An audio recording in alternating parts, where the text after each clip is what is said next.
오늘은 좌우에 계신 분들 이렇게 인사해도 좋은 날인 것 같습니다. 좌우에 계신 분들과 이제 따뜻한 봄이 왔나 봅니다. 시작. 이제 따뜻한 봄이 왔나 봅니다. 예. 한 번 더 또 인사해야죠. 우리 주님의 말씀에 더욱 순종하며 살아갑시다. 시작. 우리 주님의 말씀에 더욱 순종하며 살아갑시다. 예. 오늘의 말씀은 우리 아이들한테 질문해 보는 것들로 시작해 보려고 합니다. 아이들에게 우리 유치부, 유초등부 또 유스 그룹에게 한번 물어봅니다. 여러분들의 부모님들이 여러분들에게 제일 많이 하는 이야기가 뭡니까? 공부해라?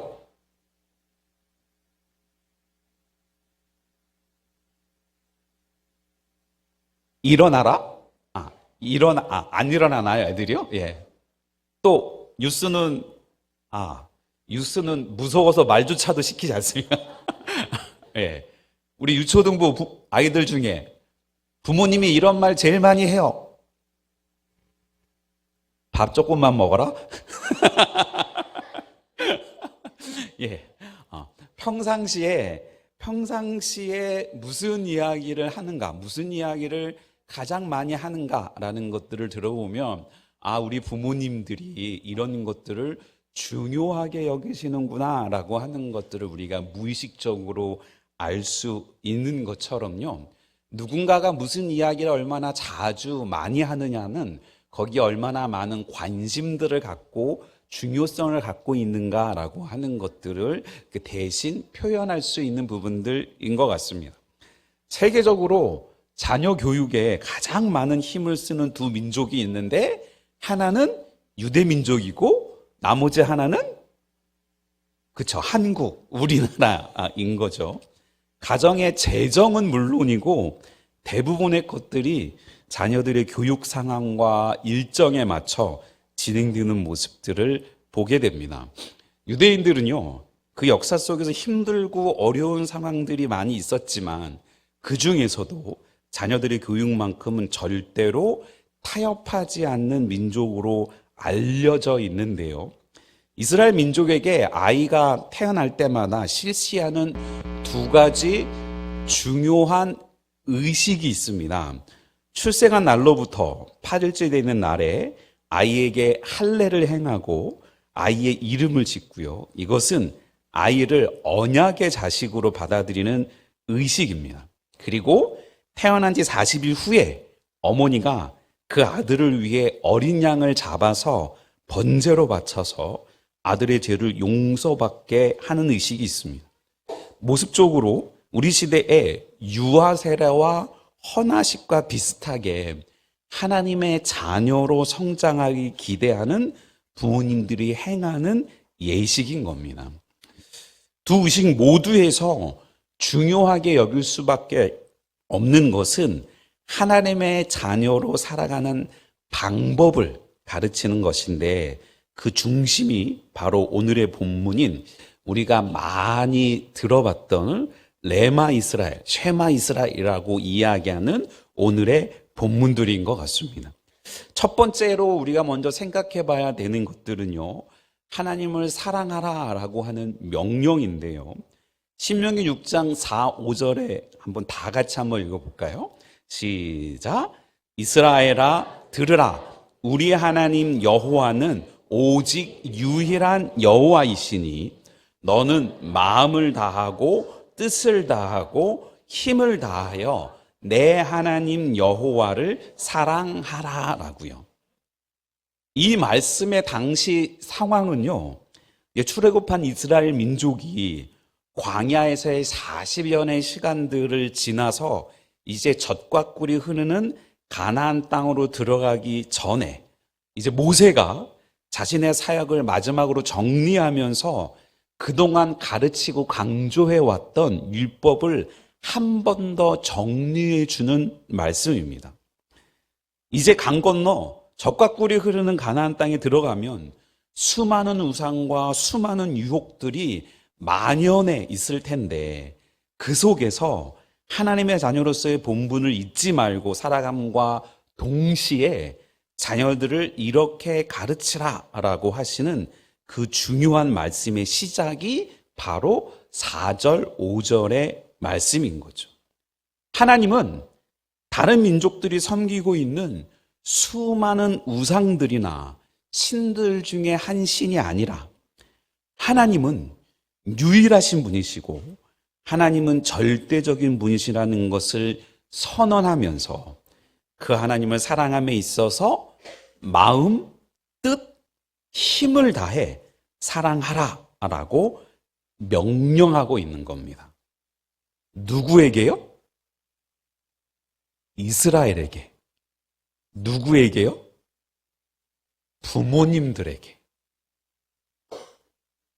그냥 대충 하나님의 말씀을 따르면서 주일 예배나 참석해서 눈도장 찍고 가는 신앙생활이 아니라 우리의 모든 것, 다시 말해 전인격, 감정, 지성의 의지를 다해 하나님을 너희가 먼저 사랑하라 라고 하고 있는 겁니다.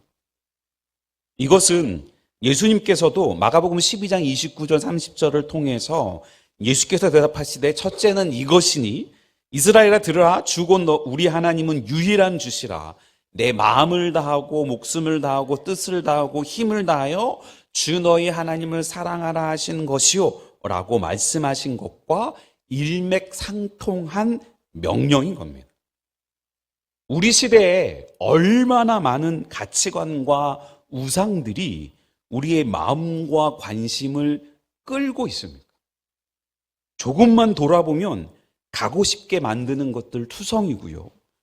조금만 정신을 잃고 보면 먹고 싶게 만드는 것들 투성이고요. 갖고 싶게 만드는 투성 아닙니까?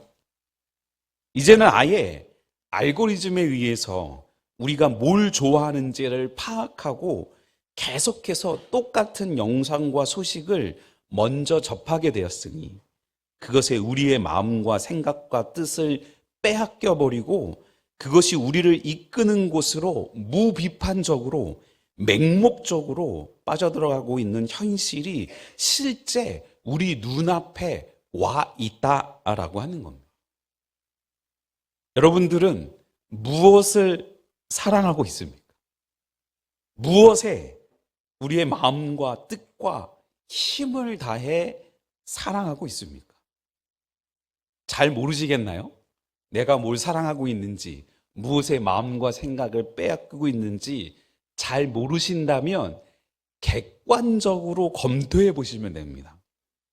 무엇을 가장 많이 생각하고 있는지, 무엇을 가장 많이 말하고 있는지, 무엇을 가장 많이 보고 있는지, 무엇에 가장 많은 돈을 지출하고 있는지, 무엇에 가장 많은 시간을 할애하고 있는지를 보면 우리의 의지가 아니어도 현재 우리가 무엇에 빠져 있는지를 알 수 있게 된다는 겁니다.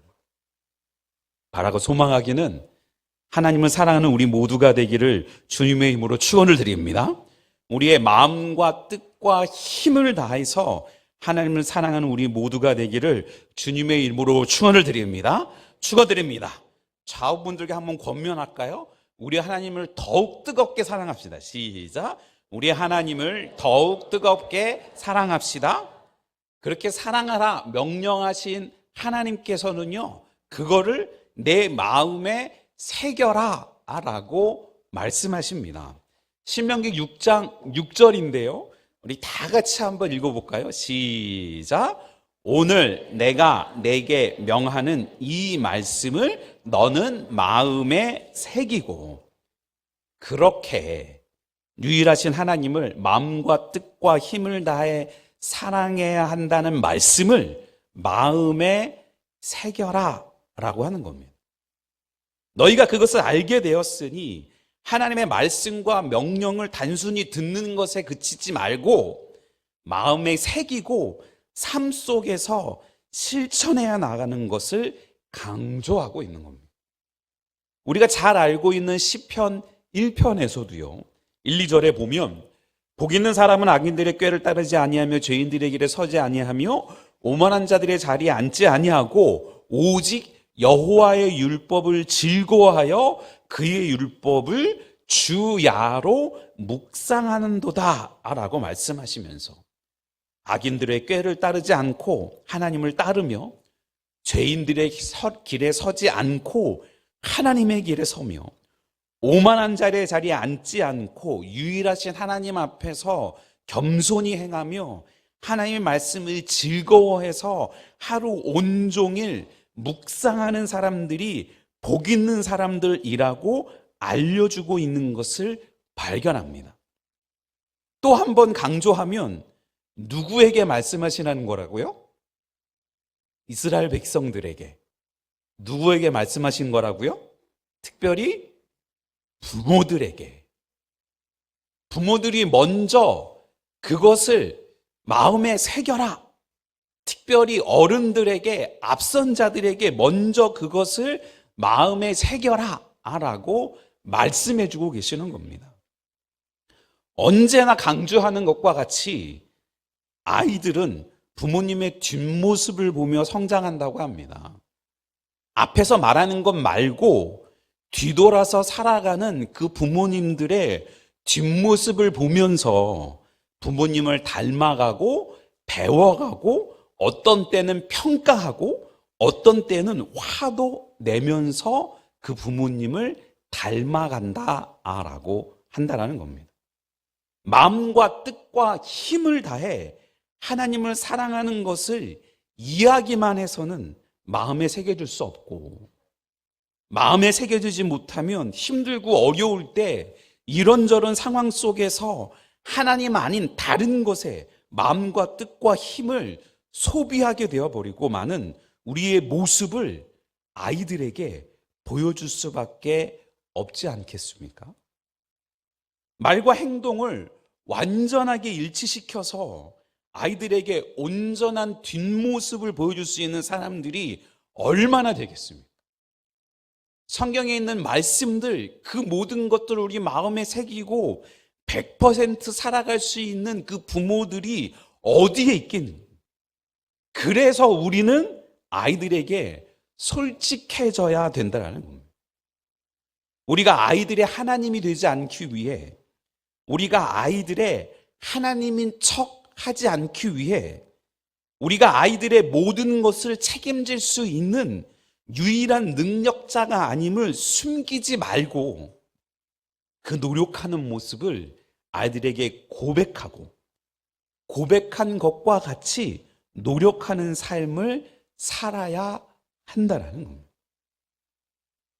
하나님 앞에서 우리가 어떤 존재들인지를 잊지 않고 그 하나님을 온 마음과 뜻과 힘을 다해 사랑하기 위해 애쓰면서 그 애쓰는 모습을 솔직하게 아이들과 나누면서 함께 성장해 나아가는 우리 모두가 되기를 또 주님의 이름으로 축원드립니다.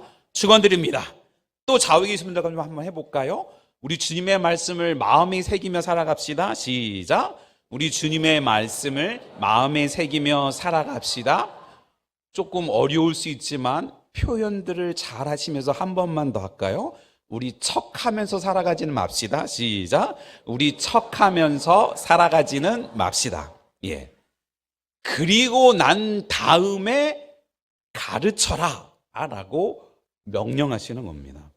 7절 9절 한번 또 읽어볼까요? 시작.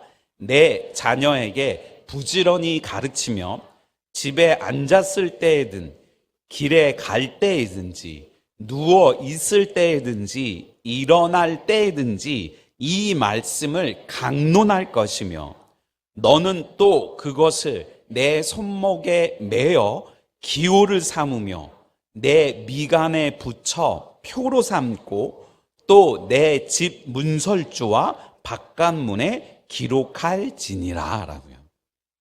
그렇게 하나님을 사랑하기 위해 힘쓰고 그 삶이 그 삶 속에 내재되어서 주님과 동행하는 삶을 살기 위해 힘쓴 것 중에 하나로 하나님께서 허락하신 귀한 기업인 자녀들에게 그것을 전수하기 위해 최선을 다하라는 말씀인 겁니다. 잠언서 22장 6절에 마땅히 행할 길을 아이에게 가르치라. 그리하면 늙어도 그것을 떠나지 아니하리라 라는 말씀과 같이 마땅히 행할 길, 마음과 뜻과 힘을 다해 하나님을 사랑하는 것을 본을 보였으면 아이들에게 그렇게 살도록 가르치라고 하시는 겁니다. 특정한 예배 시간이나 모임이나 기회를 통해서만 가르치는 것이 아니라 일상의 모든 순간에서 가르치라고 하시는 겁니다. 안타깝게도 우리는 이 성경의 권고와 다른 구조 속에서 살아왔습니다. 부모님들이 무슨 일을 하시는지, 집안에 무슨 일이 있는지 자녀들은 쓸데없는 걱정 말고 공부나 열심히 해라 라고 하면서 그렇게 교육받으면서 살아왔습니다. 부모님들의 삶과 동떨어진 삶이었다라는 거죠. 어느 순간에는 아이들이 성공하고 성장하기 위해서 아빠의 무관심과 엄마의 정보력과 할아버지의 재력이 강조되더니 이제는 아버지들의 높은 가정 헌신도와 어머니들의 높은 경제력과 아이들을 케어해 줄 수 있는 조부모들이 있어야 아이들이 성장할 수 있다는 이야기가 회자되고 있다고 합니다.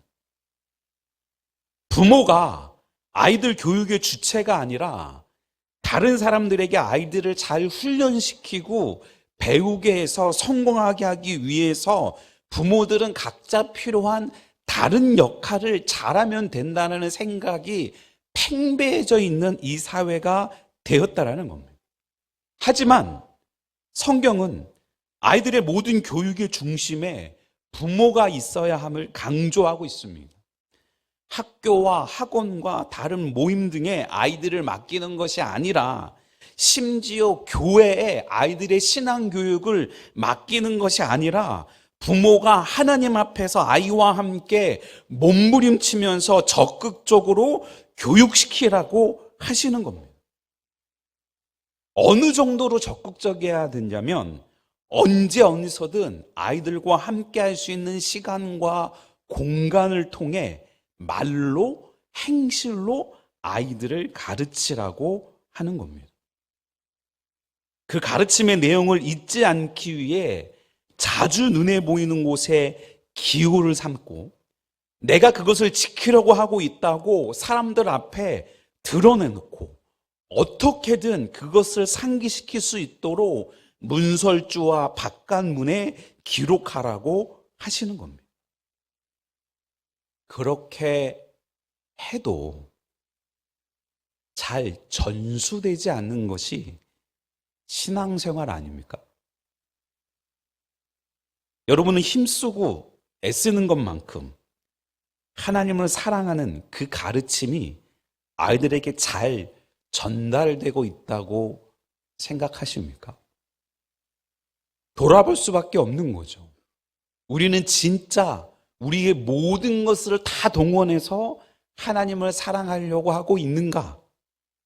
그거를 입술로만이 아니라 마음에 새기고 온전히 삶으로 그것을 드러내고 있는가? 그런 삶을 살아가면서 아이들에게 이렇게 하라고 가르치고 있는가라고 하나하나 돌아보면서 더 철저하게 귀하디 귀한 우리의 어린 다음 세대들에게 가르치기에 힘쓰고 애쓰는 우리 모두가 되기를 또 주님의 이름으로 축원을 드립니다. 축원드립니다. 오늘은 연합예배 주일이고 오후에는 전교인 전도가 있으니 좀 더 폭넓게 부모와 자녀의 관계를 확장해 보면 먼저 태어나 삶의 가치와 기준을 알고 살아가는 부모들이 나중에 태어나 어찌할 바를 모를 자녀들에게 그 가치와 기준을 보여주고 가르쳐주는 것과 같은 것을 우리는 혈연이나 공동체 안에서만 국한시키지 않는다면 우리는 그것을 전도 복음 전파라고 할 수 있지 않겠습니까? 디모데후서 4장 2절에 너는 말씀을 전파하라. 때를 얻든지 못 얻든지 항상 힘쓰라. 범사의 오래 참음과 가르침으로 경책하며 경계하며 권하라 라고 명령하시는 것과 같이 세상 사람들에게 하나님의 은혜로 예수 그리스도를 영접해서 하나님의 자녀가 된 사람들의 삶의 가치와 기준은 이런 것이다 라고 하는 것을 드러내고 전하는 것이 바로 전도, 말씀을 전파하는 것 아니겠습니까? 오늘 우리는 지역을 청소하면서 어르신들을 섬기면서 함께 즐거운 시간을 가지면서 우리의 자녀들에게 부지런히 가르치던 것을 사람들 앞에서 증언하는 시간을 갖습니다. 그 사역이 잘 이루어지기 위해선 마치 부모가 자녀들보다 먼저 은혜를 알고 누리고 내재하면서 살아가면서 가르치는 것처럼 예수 그리스도를 먼저 안 우리가 먼저 그 은혜를 알고 누리고 내재하면서 살아가면서 주변의 사람들에게 전하는 삶을 살아야 하지 않겠습니까? 주님의 이름으로 마음과 뜻과 힘을 다해 하나님을 찬양하고 그리고 자녀들과 이웃들에게 복음을 가르치고 전해 나아가는 우리 모두가 되기를 또 주님의 이름으로 축원을 드립니다. 축원드립니다.